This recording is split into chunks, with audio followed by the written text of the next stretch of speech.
I've always had a deep connection with forests. When I was younger, I lived in El Salvador and studied in a wealthy area of the country. My school, Pan American School, was nestled deep in the woods along the slopes of the San Salvador volcano. Those woods felt like our own private paradise, and I loved hiking through them. At the time, I was only about 10 years old, but even then, I never once felt afraid or uneasy out there. This wasn't a small patch of land either. It was vast and wild, especially for a kid my age. On weekends, my parents would take me all over the country, usually to cafetales, coffee farms hidden in the middle of dense Central American forests. I always wandered freely, exploring thick, tangled vegetation with no hesitation, never once feeling the kind of dread people often associate with deep woods. The forests back then felt alive, but never threatening. That all changed when I moved to where I live now, a small town near Barcelona, Spain, tucked along the hillside of one of the few mountains that border the city. It's a quieter place compared to bustling Barcelona, and I've been living here for about 3 years. Every weekend, I go hiking with my dog, an Alaskan Malamute who needs a serious amount of exercise. We usually stick to the well-marked trails that crisscross the mountain. For 3 full years, these trails never felt ominous or strange in any way. Just beautiful, peaceful hikes through the Mediterranean forest. But that changed a few weeks ago.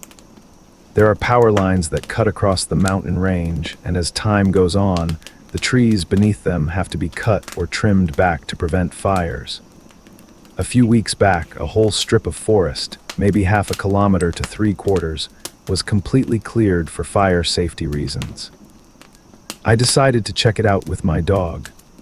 The trail was newly flattened and ran in a straight line, which made it perfect to let her off leash without worrying she'd dash after a rabbit hiding around a curve. Halfway down the trail, something felt off. It started subtly. My dog, normally a whirlwind of energy, darting back and forth, suddenly began walking right beside me. No excitement, no sniffing every bush, just calm and unusually close. Then I realized how quiet everything had become, not just peaceful, dead silent. A silence so thick it felt like a sound itself. I wasn't even that far from civilization, barely a kilometer from the nearest building. I tried to brush it off, thinking maybe it was just the shift in seasons and the oncoming cold, but that wasn't it. Things took a sharp turn when we reached the end of the trail, right under the base of a massive power pylon. If you've ever been around an Alaskan Malamute, you know they are not subtle or skittish animals. They're boisterous, sociable, and ridiculously friendly. Mine, in particular, is an affectionate goofball, definitely not the kind of dog that gets spooked easily. But there she was, just standing still and staring past the pylon into the woods behind it. She slowly started backing up toward me. I thought maybe she wanted to play, maybe I'd missed her cue to throw the ball or something. But then I heard her whine. Not a whimper of pain, but a soft, alert whine. The kind of noise dogs make when someone's at the door. I looked around and noticed how completely silent it was. No rustling leaves, no birds, not even the faint electric hum that usually emanates from high voltage lines. Even the metal pylon, which often creaks in the wind, was silent. It was as if the whole place was holding its breath. I suddenly felt paralyzed, watched. It was broad daylight, middle of summer, not a cloud in the sky, and yet the light felt dim. Like someone had dialed the brightness down on the world. It only lasted about 30 seconds, but it felt like an eternity. My dog began to growl low and deep, never taking her eyes off the forest.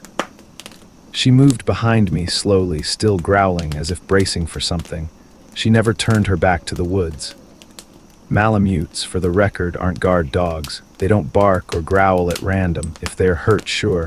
If they're cornered, maybe. But this wasn't normal. The growl gave way to a bark, sharp and forceful, and that was all I needed. In that single bark, I could feel it. There was something in those woods, something that didn't want us there. A wave of dread slammed into me, thick and hateful. I didn't just feel afraid, I felt unwelcome. Like I had trespassed somewhere I absolutely wasn't meant to be. I would have soiled myself right there if I'd had anything in my system to lose. That's how overwhelming it was. I don't know how long it took me to get back down that trail, but I can promise you this: I've never run so fast in my life, and I doubt I ever will again.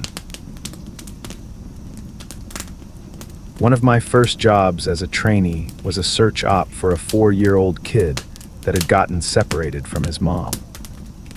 This was one of those cases where we knew we were going to find him because the dogs were on a strong scent trail, and we saw clear signs that he was in the area. We ended up finding him in a berry patch about half a mile from where he'd been last seen.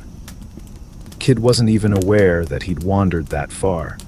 One of the vets brought him back, which I was glad for because I'm really not good with kids, and I find it hard to talk to them and keep them company. As my trainer and I are headed back, she decides to take me on a detour to show me one of the hot spots where we tend to find missing people. It's a natural dip in the land near a popular trail, and people will usually move downhill because it's easier. We hike out there, it's a few miles away, and we get there in about an hour or so. As we're walking around the area and she's pointing out places she's found people in the past, I see something in the distance. Now, this area we're in is about 8 miles from the main parking area, though there's back roads you can take to get closer if you don't want to hike that far. But we're on state-protected land, which means there can't be any kind of commercial or residential development out here. The most you'll ever see is a fire tower or makeshift shelter that homeless people think they can get away with building. But I can see from here that whatever this thing is has straight edges, and if there's one thing you learn quickly, it's that nature rarely makes straight lines. I point it out, but she doesn't say anything. She just hangs back and lets me wander over and check it out.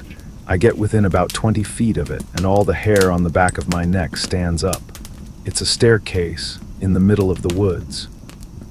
In the proper context, it would literally be the most benign thing ever.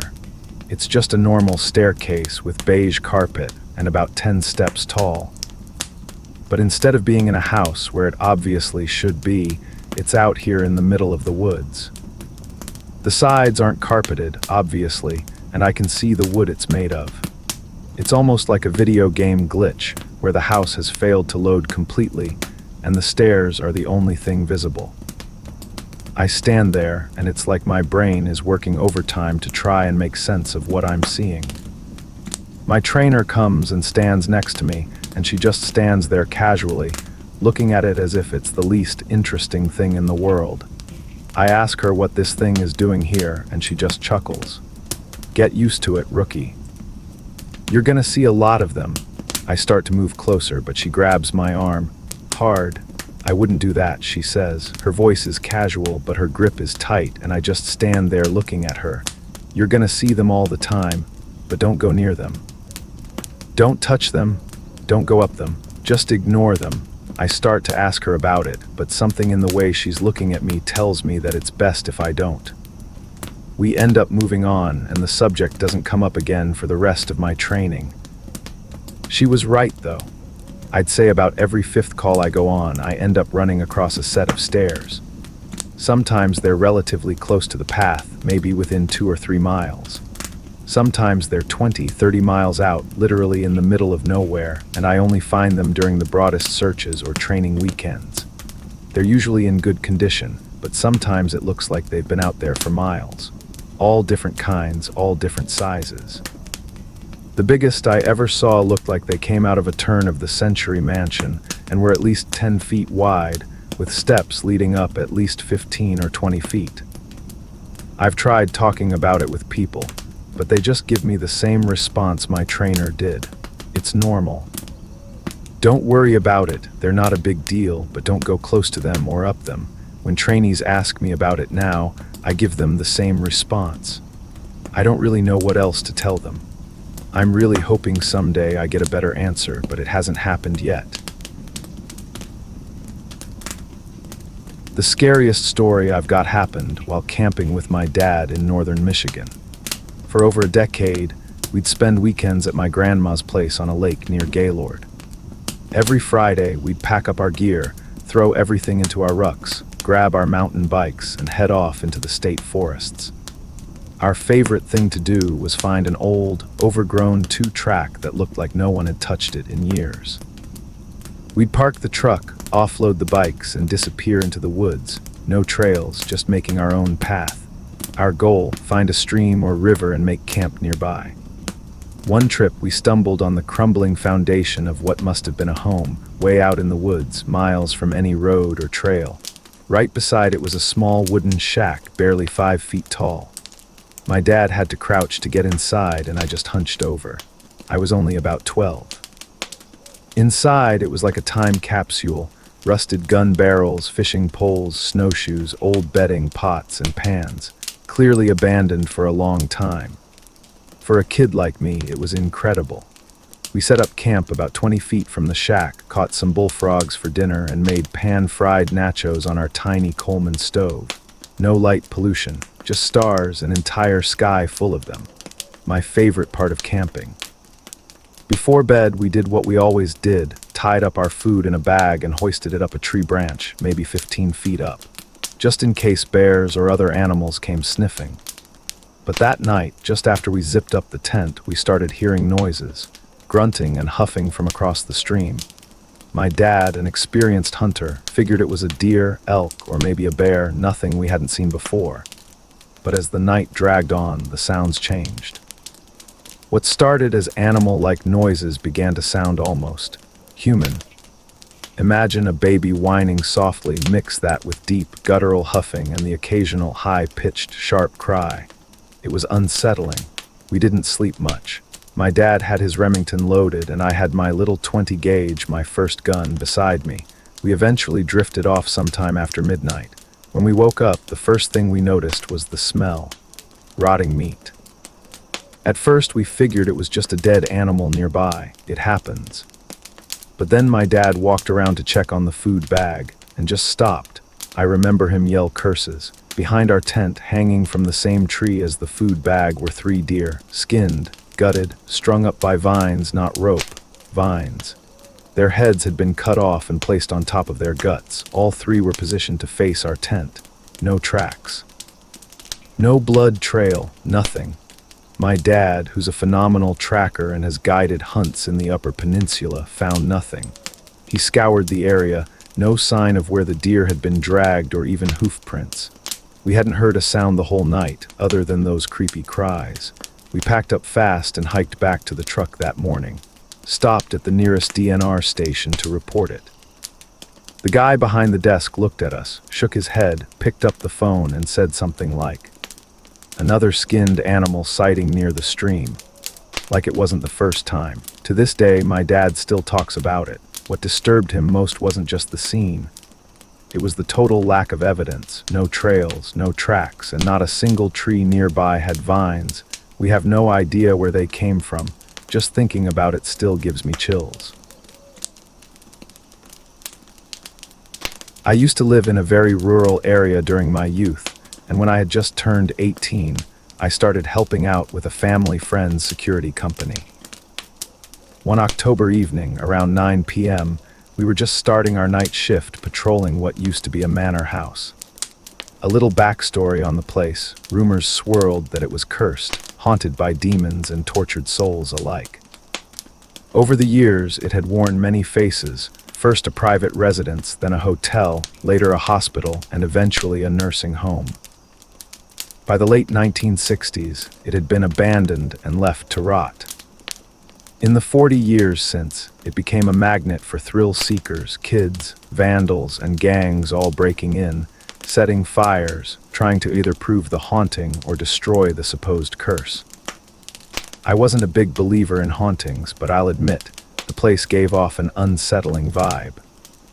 The kind that makes your skin prickle, even when nothing's actually wrong. Back to that night. It was late October, so naturally it was dark and cold. Usually the garden was lit up enough that we didn't need flashlights. The security lights did the job just fine. But that night, all of the lights suddenly went out. Every last one. That was odd, but we figured we could manage. We pulled out our phones for light, but even those started flickering and glitching. Okay, that was more than just odd, it was unsettling. If things had stopped there, I'd have chalked it up to some faulty wiring or a bad transformer. That kind of thing happens in rural areas all the time. Hell, where I live now, the lights go out for no reason all the time. But it didn't stop there. That's when we heard it. A screech, sharp, unnatural, and not even remotely human, echoed out from inside the house. I can't even describe the sound exactly. It wasn't just noise, it was like something reached inside your chest and twisted. My stomach dropped. My blood ran cold. You could feel it in your bones that whatever made that sound was wrong. And then came the whispers. Low, frantic, unintelligible whispers, as if they were just inches from our ears. They didn't feel like they were coming from inside the house anymore. They felt close, all around us, and in the darkness, faint shadows began to appear.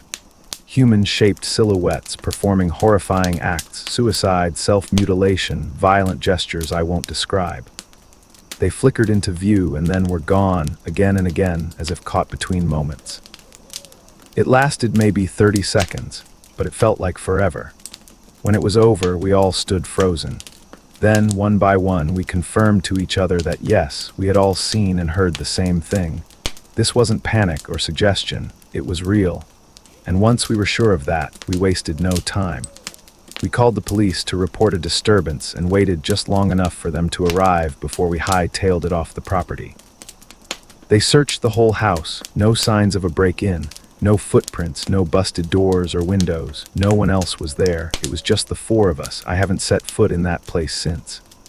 The other guys, a couple of them did go back to finish their rounds in the weeks after, and as far as I know, nothing like that ever happened to them again. But once was enough for me. For a time, I worked as the county historic preservationist in a rural stretch of southern Appalachia. My role mostly involved maintaining and restoring buildings and properties owned by the county, many of them old, isolated, and steeped in history. One of the perks, if you want to call it that, was living on site at one of these historic properties. The estate was centered around a massive brick mansion built in the 1810s. It had that heavy, brooding presence you get with buildings that have been standing for over 2 centuries. My living quarters were more modest, a small caretaker's cottage located just about 20 feet away from the main house. The property itself was deep in the backwoods, far from town and bordered by thick forest. Because of repeated issues with trespassing and vandalism, the county had taken serious steps to secure it. An 8-foot-tall perimeter fence wrapped around all 5 acres of the property. And to top it off, they added a coil of barbed wire along the upper edge. This wasn't the kind of place someone could just wander into, at least not without serious effort or equipment. The whole setup was designed to be impenetrable. One night, after working late at a different restoration site, I arrived home well past dark. The entrance gate sat at the far end of a long gravel road that led to my house. I unlocked the gate, drove through, and made sure to lock it behind me before continuing down the drive. There were no outdoor lights, no porch lamps or floodlights, so my headlights were the only illumination as I crept down the gravel road, the trees and old buildings casting eerie shadows in the beams. As I rounded the corner of one of the outbuildings and eased into my usual parking spot, my headlights swept across the yard, and that's when I saw it. At first, I couldn't quite register what I was looking at. Standing there, caught in the light, was a figure roughly the size of a deer, but its proportions were all wrong. It had long, spindly legs, much too long, and its body was covered in what looked like shaggy, matted hair. The closest comparison I can make is a maned wolf, if you've ever seen one of those. Tall, thin, strange, but even that doesn't quite capture it. This thing was unsettling. Out of place, and it made absolutely no sense that it was there, inside the fenced property.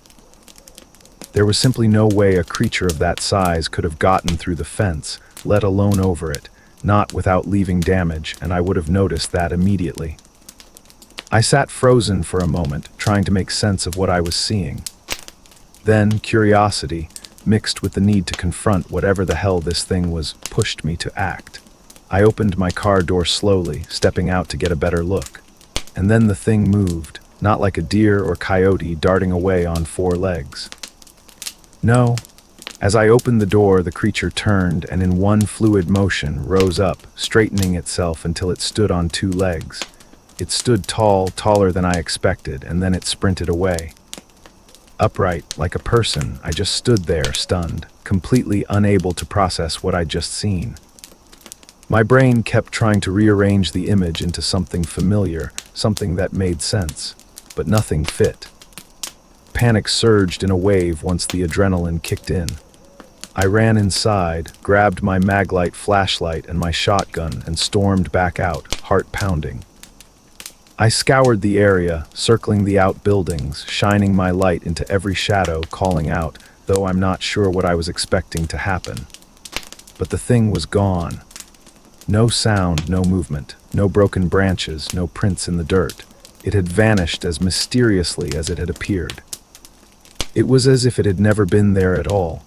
That night, I didn't sleep, not even for a minute. I sat on my couch with the shotgun across my lap, eyes locked on the front door, every creak and groan of the old house setting my nerves on edge. I kept thinking it might come back. That it was watching, that it had always been watching. To this day, I still can't explain what I saw.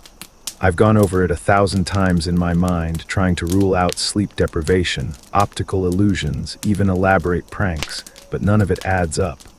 I've never seen anything like it before or since. And even now, retelling the story gives me chills. The memory still clings to me, vivid and electric, like static in the air before a storm. Whatever it wasn't supposed to be there. And I'm not sure it was something that belongs in this world at all. I've told this story to many friends over the years, usually around campfires or late at night when the conversation veers toward the strange and unexplained, but I've never written it down. Maybe part of me avoided doing so because seeing it in writing would make it feel more real. Or maybe it's just been one of those memories that sits quietly in your mind until something pulls it back to the surface. Either way, here it is. It happened during the summer of 1994 in Oregon, on what was supposed to be a fun, ordinary camping trip. It wasn't just me. This was a group trip with family and friends. I clearly remember at least 8 of us being there, though there may have been 1 or 2 more. The exact number doesn't really matter. What matters is that the events that still haunt me only involved 2 of us, me and my friend Paul, who was a year younger. We were teenagers at the time, somewhere between 15 and 17 years old enough to crave independence, but still young enough to feel immortal. We'd set up camp near Looking Glass Creek, a fast, cold stream that sat about 25 feet below a steep bank near our site. Paul and I had spent the first day doing what teenage boys do, gathering firewood, exploring the surrounding woods, and finding ways to entertain ourselves away from the watchful eyes of the adults. Feeling bold and a little too sure of ourselves, we decided to set up our tent as far from the main group as possible. We wanted our own little outpost. In reality, it was only about 100 yards away from the others, but with thick trees between us, their campfire was just a flicker in the distance by nightfall. We couldn't see anyone, and they couldn't see us. With the sound of the creek constantly rushing nearby, we couldn't hear them either, and they wouldn't have heard us had we called out. We pitched an old canvas army tent, a heavy, musty thing with a single center pole and no modern comforts. It wasn't cozy, but it felt like our own rugged fort in the woods. The strange events started that very first night. After the sun dipped below the trees, Paul and I stayed at the main camp for a while, enjoying the fire, talking, laughing, roasting whatever was left of dinner. It was warm, welcoming, and normal. But eventually the others began heading to bed, and we decided to call it a night too. Since our tent had no fire nearby, the woods around it were pitch black. You couldn't see more than a few feet in front of you without a flashlight. We grabbed mine and began the short walk back to our tent. Right before turning in, we figured we'd both take a quick trip to the edge of the woods to relieve ourselves. My flashlight guided the way as we walked toward the creek bank, which was more open than the rest of the forest. We stood about 10 feet apart, facing the water below. I had stuffed the flashlight into the pocket of my sweatshirt, and despite the lack of light, I could faintly make out the water glimmering in the dark. We stood there for a bit, just talking. I can't remember what about, probably something dumb or sarcastic, the way teenage boys do when they're alone and unsupervised. Then, in a flash of mischief, I decided to spook Paul. I said, "Paul, there's something over there." He turned instantly. "Where?" Grinning, I pulled the flashlight from my pocket and swung the beam to the left, expecting nothing, maybe a bush, maybe a shadow. I was only trying to mess with him, but what I saw froze the grin on my face. About 30 yards away, in the path of my flashlight, were two glowing eyes staring directly at us. Bright, steady, and unblinking. We couldn't see the body, just those two eyes fixed in our direction. They were low, maybe at the height of a large dog, but there was something off about them. The way they caught the light, the way they didn't flinch or move, they weren't scared. They were just watching. For a split second, my brain tried to process it. I'd only been joking. What were the odds there would actually be something? I blurted out, "Oh my God, there is something there." And with that, we both bolted back to our tent. Adrenaline pushed us through the dark as we ran, breathless, heart pounding. We dove into the tent, zipped it shut, and collapsed into nervous laughter and shaky breathing. At first, we tried to rationalize it. Maybe it was a coyote. That was our best guess at the time, but even then, it didn't sit right with me. In the years since, I've rethought that moment over and over. Based on everything I've learned, I now believe it was a cougar. I won't go into all the reasons why, call it instinct, hindsight, and a bit of research, but it just fits better. Still, I'll never know for sure. We zipped ourselves into our sleeping bags, hoping the moment had passed. We were still a little shaken, but the fear had mostly faded. We even started talking again, joking about how scared we got, teenage bravado slowly returning. And then we heard something big coming through the woods. This wasn't like before. This wasn't rustling or subtle movement. This was heavy. It sounded like something was stomping, every step deliberate and loud. You could feel it in the ground, not just hear it. It wasn't coming from the direction of the glowing eyes.